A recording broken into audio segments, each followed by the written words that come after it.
છોટાઉદેપુરના હાંસડા પ્રાથમિક શાળાના નિર્માણમાં ભ્રષ્ટાચારના ગંભીર આક્ષેપ તો આપ નેતા વિનુ રાઠવાની મુલાકાતે ગુણવત્તાવિહીન કામકાજ ખુલ્લું પડ્યું। વિગતે વાત કરીએ તો છોટાઉદેપુર તાલુકાના રાઠ વિસ્તારના હાંસડા ગામે નવીન બની રહેલી હાંસડા પ્રાથમિક શાળાની આમ આદમી પાર્ટીના છોટાઉદેપુર વિધાનસભા પ્રભારી વિનુ રાઠવાએ મુલાકાત લીધી હતી। આ મુલાકાત દરમિયાન શાળા નિર્માણમાં ગંભીર ભ્રષ્ટાચાર અને તકલાદી કામગીરીના મુદ્દાઓ સામે આવ્યા છે અને આપ નેતા વિનુ રાઠવાએ શાળા વર્ષો બાદ મંજૂર થઈ ગઈ હોવા છતાં તેમાં વપરાતો માલસામાન અત્યંત નીચી ગુણવત્તાનું હોવાનો આક્ષેપ કર્યો। તેમણે સ્થળ પર હાજર રહી ઈંટોને હાથમાં લઈને દિવાલ સાથે અડાવી બતાવીને ઈંટોની નબળી સ્થિતિ જાહેરમાં ઉજાગર કરી। તો વિનુ રાઠવાએ જણાવ્યું હતું કે શાળાના દાબા ભરવા માટે પાથરવામાં આવેલા સળિયા ખૂબ જ દૂર દૂર મૂકવામાં આવ્યા છે। બીમ ભરવાની જગ્યાએ કોલમમાં સળિયાની રીંગો મૂકવામાં આવી નથી અને સીધી પ્લેટો મૂકી દેવામાં આવી છે, જે સમગ્ર સ્ટ્રક્ચર્સ માટે જોખમરૂપ હોવાનું તેમણે જણાવ્યું। અને આ શાળા નિર્માણને લઈને સ્થાનિક ગ્રામજનોમાં ભારે રોષ જોવા મળી રહ્યો છે। વિનુ રાઠવાએ વિડીયોના માધ્યમથી સમગ્ર માલ સામાન અને કામની ખામીઓ જાહેર કરી છે। શાળાની જગ્યાએથી કોન્ટ્રાક્ટરોને ફોન કરવામાં આવ્યા, પેટા કોન્ટ્રાક્ટરોને સ્થળ પર બોલાવવામાં આવ્યા, તેમજ જે કોન્ટ્રાક્ટરને આ શાળાનો હવાલો આપવામાં આવ્યો છે તે સંબંધિત એન્જિનિયરોને પણ સંપર્ક કરવામાં આવ્યો। આપ નેતા વિનુ રાઠવાએ તકલાદી કામગીરી બદલ કોન્ટ્રાક્ટરોને આડે હાથ લીધા અને શાળાના સ્ટ્રક્ચર્સનું કામ તાત્કાલિક અટકાવવાનો સંદેશ આપ્યો। ઉલ્લેખનીય છે કે હાંસડા ગામે વર્ષ 1986માં પતરાવાળી શાળા બનાવવામાં આવી હતી અને વર્ષો બાદ નવી શાળાની મંજૂરી મળી છે।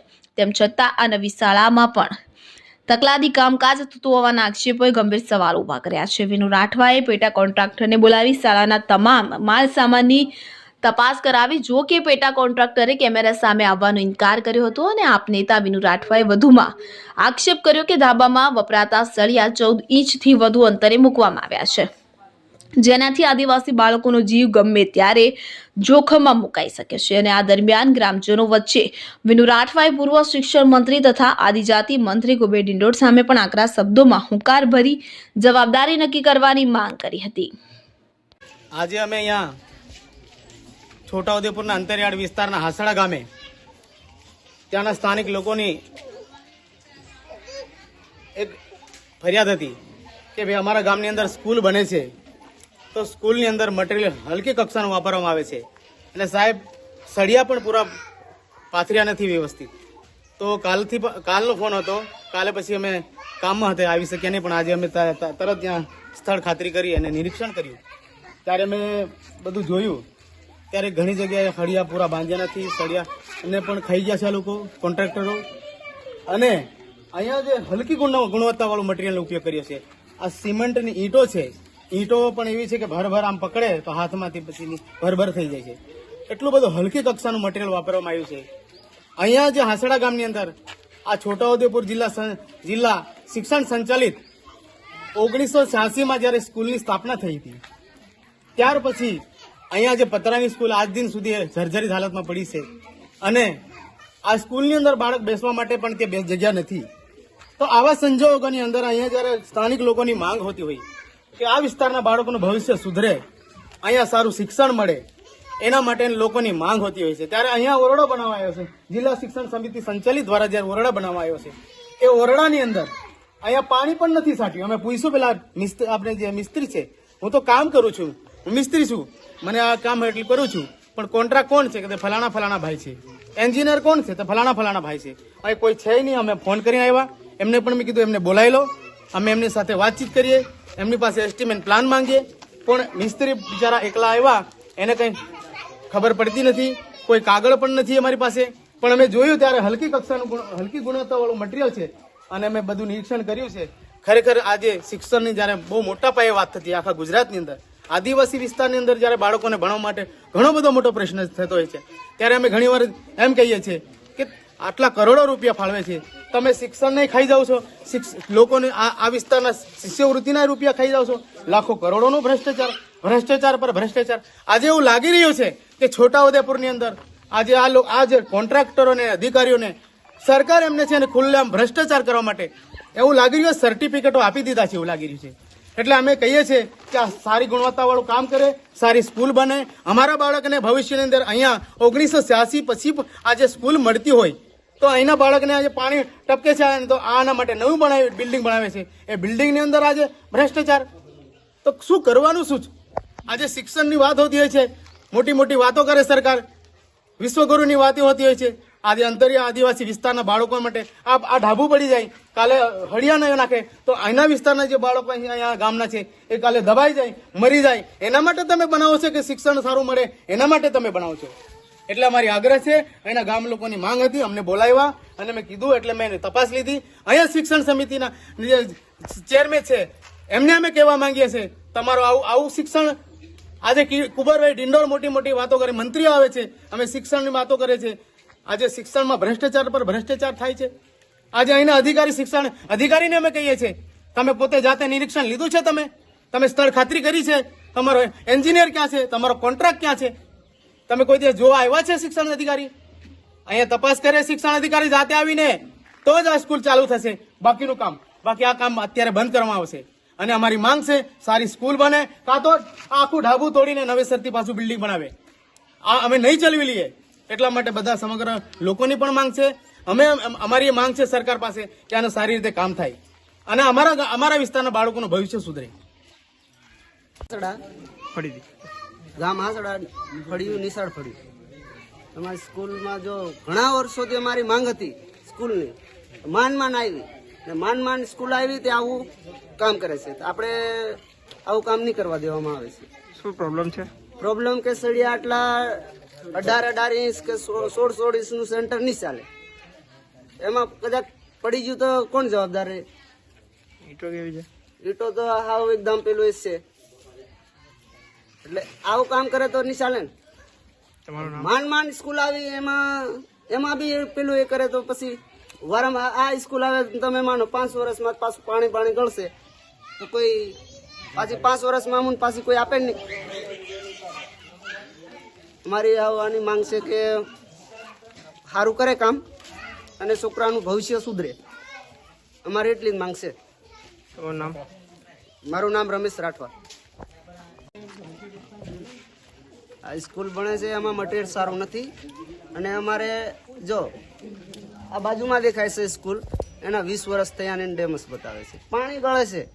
પછી બાજુમાં આંગણવાડી દેખાય એનું 10 વર્ષ થાય છે તો 10 થતા નથી, એ બી પાણી ગળે છે. જે કઈ અહીંયા કામ કરે છે ને એ બધું પેલું જ છે, ભ્રષ્ટાચાર વાળું છે. એમાં કોઈ સારું કામ જ નહીં. એટલે આજે આ નિશાળ પણ એમાં જરીક સારું વાપરો એમ હું પહેલેથી જ કીધું હતું, પણ મારો વિરુદ્ધ આ કોન્ટ્રાક્ટરે કહ્યો હતો કે આ તું કઈ કામ કરી આવેલો અને તને શું ખબર પડે છે એમ આ લોકો મને કીધેલું. એટલે પછી હું શાંત પડેલો, બોલ્યો નથી. નીચે પાયામાં વાત કરેલી આ લોકો જોડે, તો આ તને શું ખબર પડે છે આવી વાત થયેલી. પછી મેં આ સ્લેબ ભર્યો ત્યારે મેં અહીં આવ્યો નહીં, પણ એક છોકરાને મેં કહી રાખેલું કે ઉપરનો જે સ્લેબ ભરે ને એમાં ખાલી નજર કરજો, કદાચ મોટો હરિયા ઓછા હશે મને ફોન કરી વાત કરજો એમ. તો હું કામ પર ગયેલો, ત્યાં આવીને જોયું તો આવો. મારું નામ? મારું નામ રમેશ રાઠવા, ગામ હાસડા.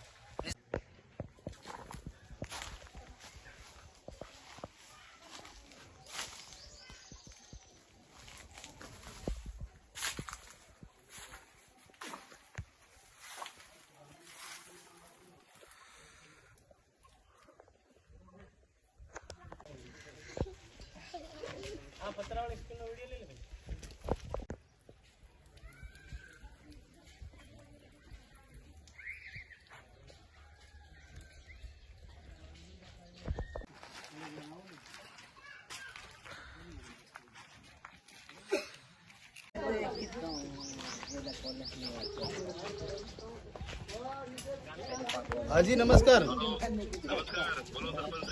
હાજી કેમ છો સાહેબ? અરે સાહેબ હું કહેતો હતો કે અત્યારે હાસડામાંથી પેલા ત્યાંના સ્થાનિક આગેવાનોનો ફોન આવ્યો તો હું ત્યાં વિઝિટમાં છું સ્કૂલ પર. તો હા સાહેબ, તો હું એમ કહું છું આપ એન્જિનિયર સાહેબ છો આપ, તો હું એમ કહું છું આ શાળાનું જે કામ ચાલુ કર્યું છે એમાં અમે એમ કહીએ છીએ કે મટીરિયલ એટલું બધું ખરાબ તકલાદી છે અને પાણી નથી સાટ્યું ને ઈંટો તો બધી આમ પકડે ને જો તો આમ બધું બરાબર જ છે. તો આ લોકોને ફરિયા ઉપર એસ્ટિમેટ મુજબ કે કેમ આ પણ ઠેકાણા નથી. હા ફોનમાં વાત કરે છે. ઈસુભાઈ પણ વાત સાંભળો ને, એ બધું એ અલગ વાત છે, પણ અહીંયા તમે આ ઈંટો તો હાવ તકલાદી છે એમની ઠેકાણામાં કશું, તો આવું બધું મટીરિયલ ક્યાંથી વાપરો કે કોણ કીધું છે વાપરો? તમે આ જોઈ લો અને ઠીક કરાવો સાહેબ, ને તો આ સ્કૂલનું કામ રોકાઈ દેશો નહીં. કઈ ક્યાં લોકો બધા ભેગા થયા છે અને મને બોલાવ્યા છે, એટલે હું તમે એસ્ટિમેટ પ્લાન હે ને, કેમ કે અહીંયા બરાબર.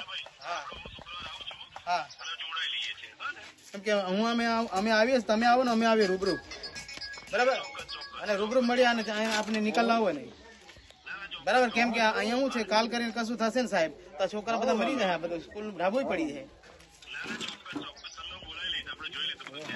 હા હા, ત્યાં સુધી કામ અટકાવી દેજો. હા સાહેબ. હા હાજી. હા હાજી, નમસ્કાર. ઈસુભાઈ બોલો.